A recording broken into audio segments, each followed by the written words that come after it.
কখনো কি রাগের মাথায় মনে হয়েছে এই সম্পর্ক আর রাখা সম্ভব না? কখনো কি মনে হয়েছে বিচ্ছেদই হয়তো সব সমস্যার সমাধান নয়?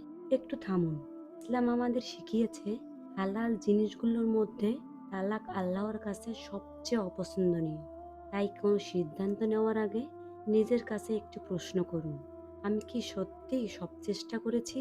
আজ জেনে নিন, সংসার ভাঙার আগে মানুষ সবচেয়ে বেশি যে ৫টি ভুল করে। প্রথম ভুল, রাগের সময় সিদ্ধান্ত নেওয়া। রাগ কখনোই স্থায়ী নয়, কিন্তু রাগের সময় বলা একটি কথা বা নেওয়া একটি সিদ্ধান্ত সারা জীবনের অনুশোচনা হয়ে যেতে পারে।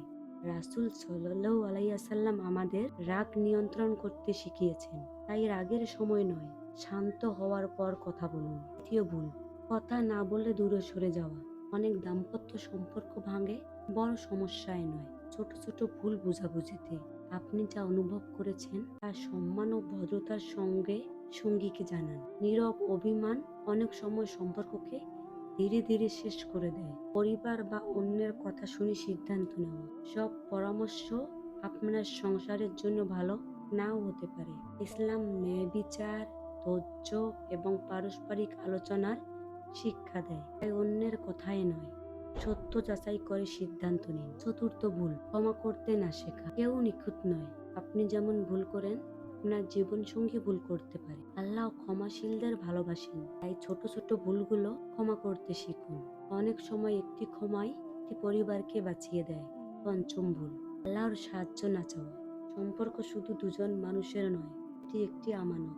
যখন সমস্যা বাড়ে তখন শুধু মানুষের কাছে নয়, আল্লাহর কাছেও সাহায্য চান। নামাজ পড়ুন, দোয়া করুন, নিজের ভুলগুলোর জন্য ইস্তেগফার করুন। অনেক সময় যে সমস্যাকে আমরা অসম্ভব মনে করি, আল্লাহ সেটাকেই সহজ করে দেন। মনে রাখবেন, প্রতিটি সম্পর্কেই ঝড় আসে, কিন্তু ঝড় এলেই ঘর ভেঙে ফেলতে হয় না।